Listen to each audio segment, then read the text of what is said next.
Hello everyone, welcome to my channel. My name is Shereen and I'm a classical vocal student by day and a formally trained professional makeup artist here to help you with your makeup, especially with your stage makeup.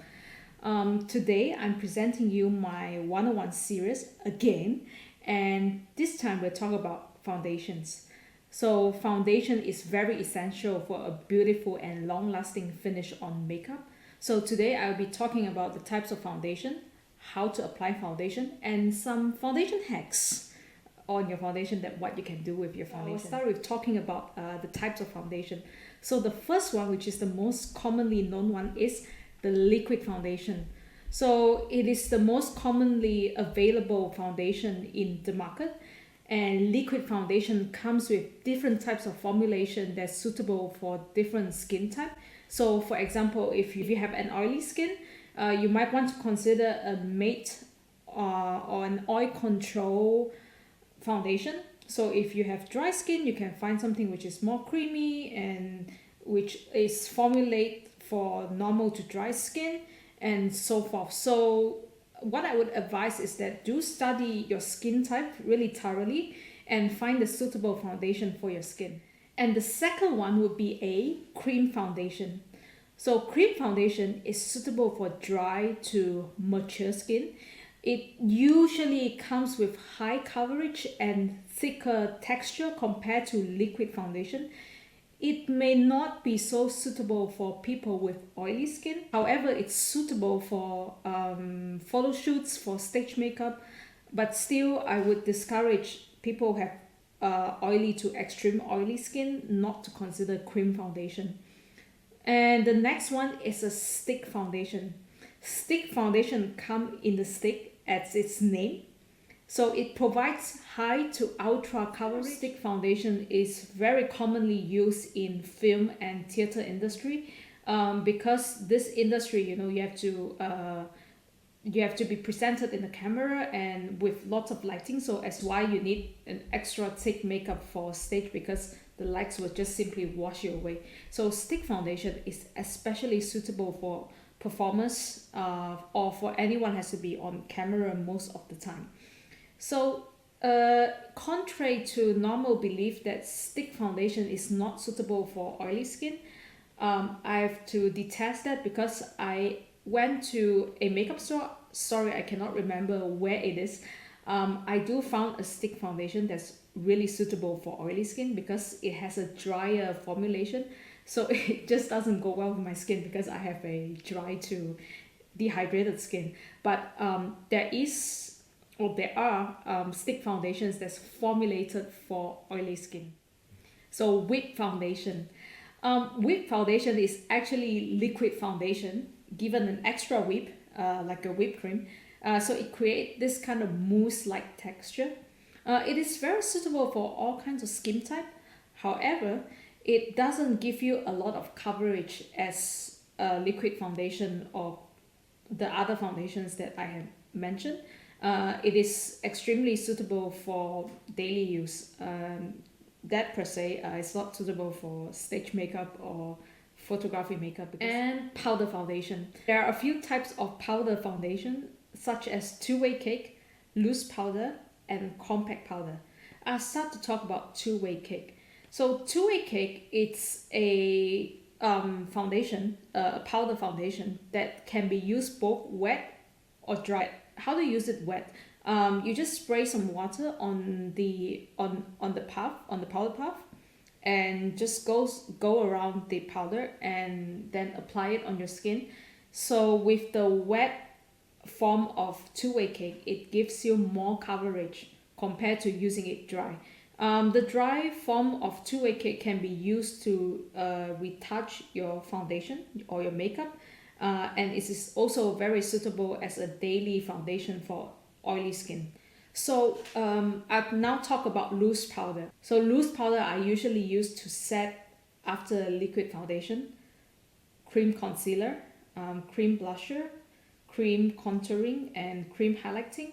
So the powder is to set the liquid and cream in place so that it doesn't move around when you put your hand or whichever. So yeah, it will just stay put, with this loose powder. So the rule of thumb with loose powder is that you should use it after all your liquid and cream makeup products before the product. So nothing liquid or cream after the powder. And then I'll talk about compact powder. Compact powder is actually just the compressed form of loose powder. So imagine loose powder. So you compress it with a hydraulic compress. So it became this kind of like cake-like foundation. So it is suitable for touch-ups or using it with a powder brush. It also can be used like a loose powder to set the makeup. So the compact powder, it's easy to carry. You just chuck it in your bag and then just go with it. So how to apply foundation.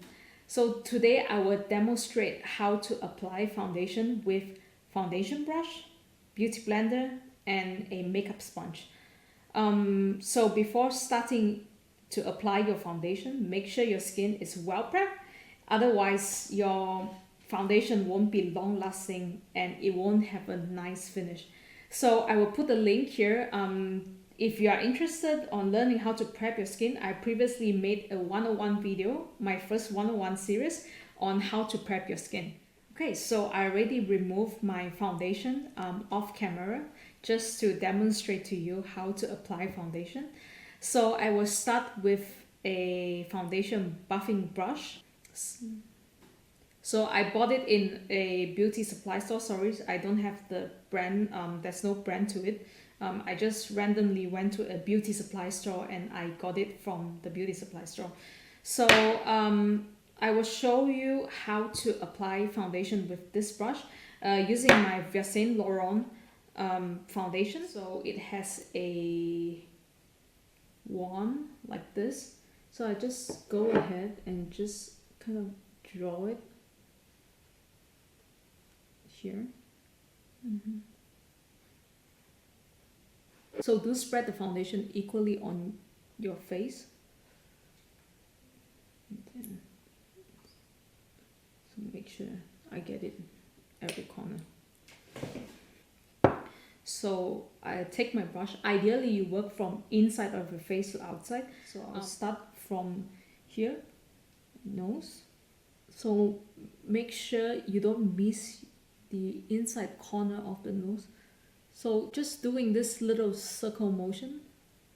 So this is how you properly buff a foundation. And then your forehead. Okay. So just circular motion.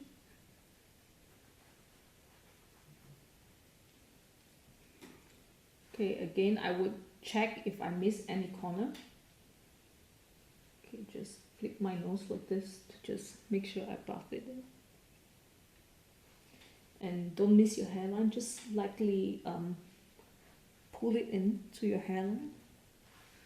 So the remainder you can just use it to buff on your neck. So you should not drag the foundation brush like this, because what it does is that it doesn't give you a very nice finish. You want a really nice and a very dewy kind of finish. You don't want to look, just look really flat. So ideally you should just buff it, circle. Don't drag it like this. So foundation buffing brush is suitable for anyone who is not a beginner in foundation. I personally find it that you need a little practice compared to other tools. However, using a foundation buffing brush can save a lot of product because it doesn't absorb more products like sponges do. So if you're already not a beginner, you already have been doing makeup, so buffing brush would be really, really nice.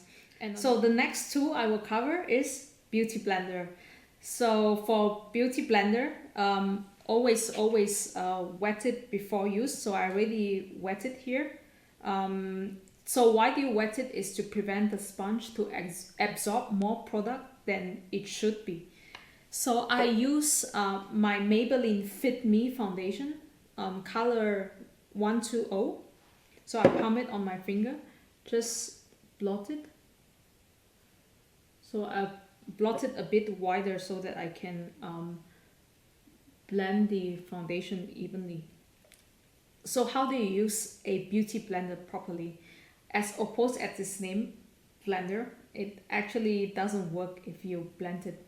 So what you do is that you just press it really hard, like this. So you can press it as hard as you can stand, but not hurting yourself. So just press it and your nose. So you can use this tip that. So this is one good thing about beauty blender, that is that it has this really sharp corner. So you just slightly powder your nose, slightly press it in.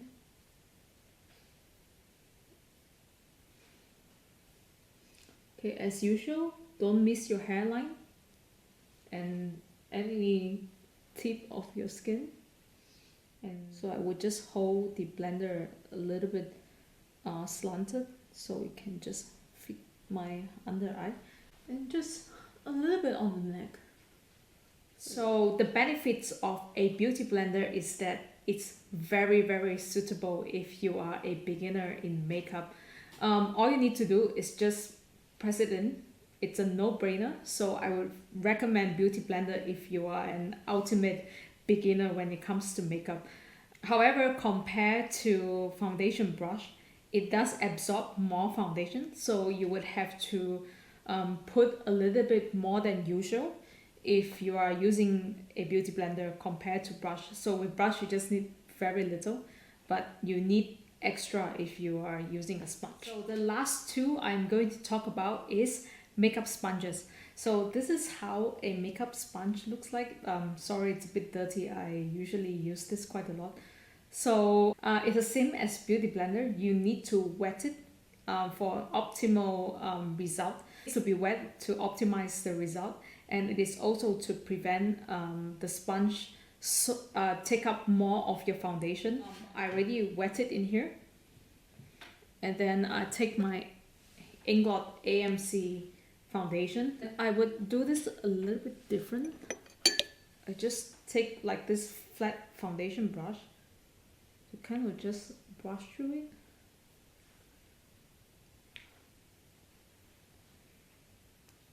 So different from beauty blender where you just stipple or press it in, I would do this little twist motion. So it's just using my wrist to twist it. So I would just do a little twist like this.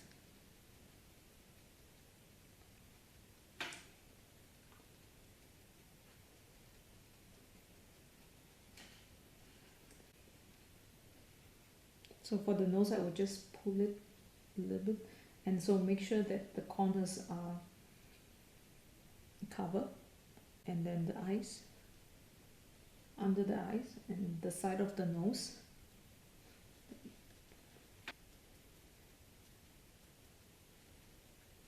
So the hairline, I would just pull it in like this,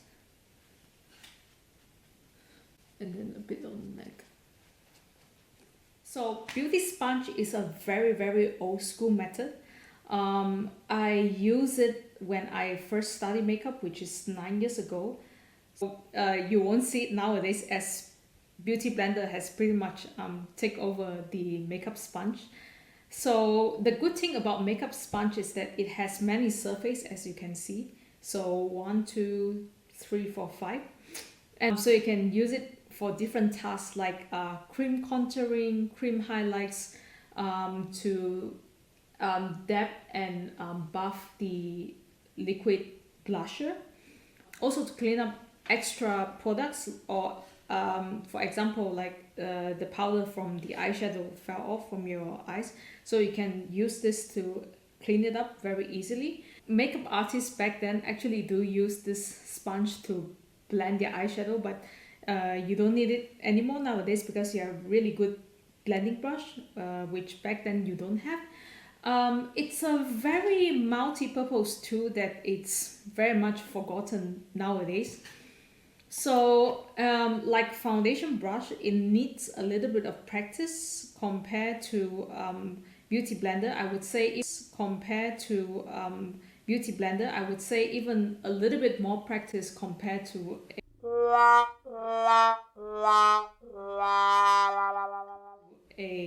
so a little bit more practice compared to a foundation brush.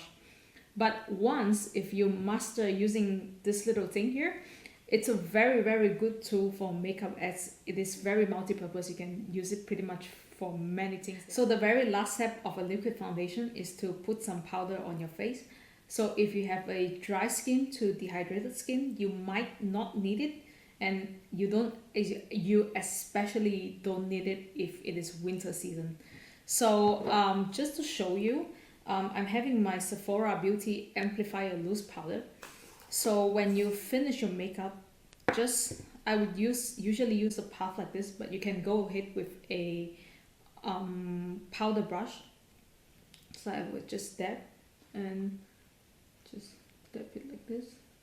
So don't move the puff like this because it will just drag your liquid foundation. And even if you have oily skin, you shouldn't use a lot of powder, because what happens is that when you use too much powder, you will just have this kind of really ugly kind of patches, and it will cause your under eye.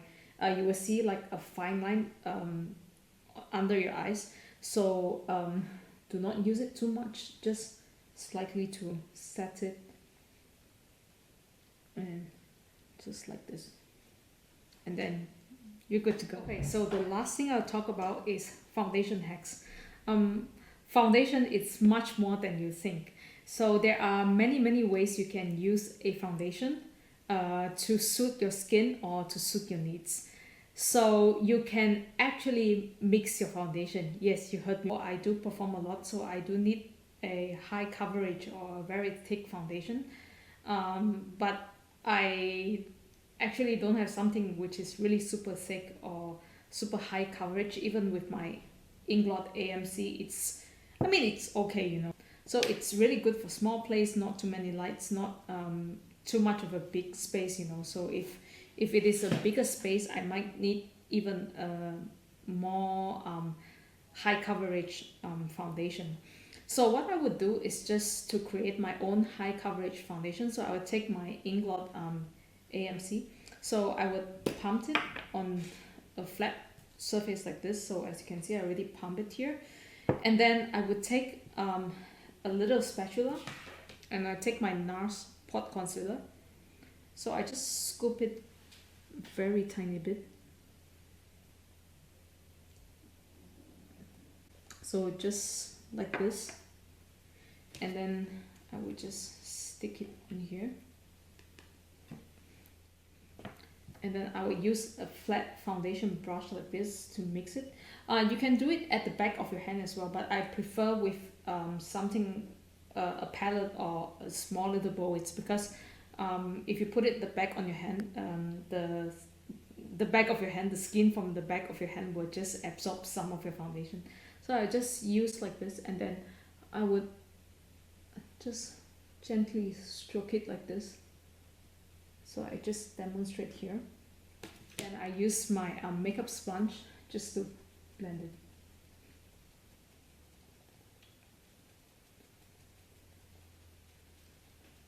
So as you can see, what it does is that it gives you more coverage.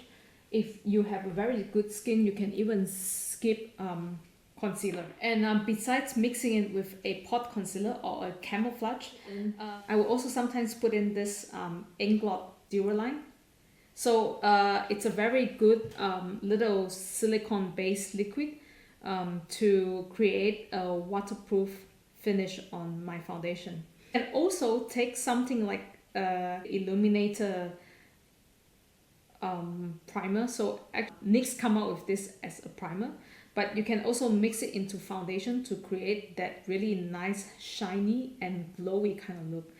Also, if you have a dry skin, you can also put in some of your favorite facial oils. I personally use rosehip oil, but you can use any oil of your choice. Put one or two drops on your foundation and mix it like how I do it, and then it gives you this really nice hydrating foundation. And also it does give you a very nice healthy glowy look if looking glowing is something what you want. So the second hacks would be spraying water after your setting powder. So what it does is that it blots away excess powder and also give you this really nice dewy shiny finish. So as you have seen before, I already put on my powder. So I would take a plain water bottle spray just like this. You can also buy an Evian water spray, whichever those mineral water spray you prefer. But today I would just use this plain water tap water spray. So what you do is just take a spray and go in like this. And then you take a tissue paper, or in my case I use a kitchen towel. Just pat it like this.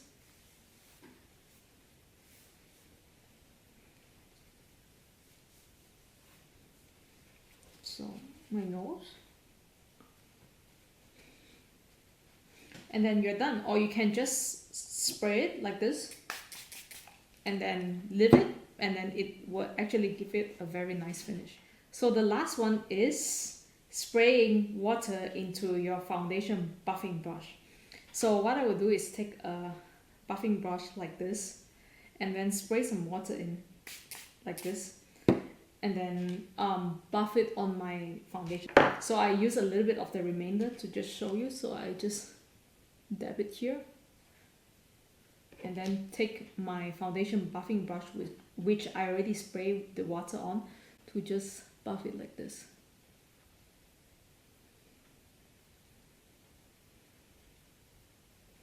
Spraying water into the buffing brush, what it does is that it helps you to blend easier, and also it gives you this extra shine as well on your foundation. It just makes you look like you have a healthy glow.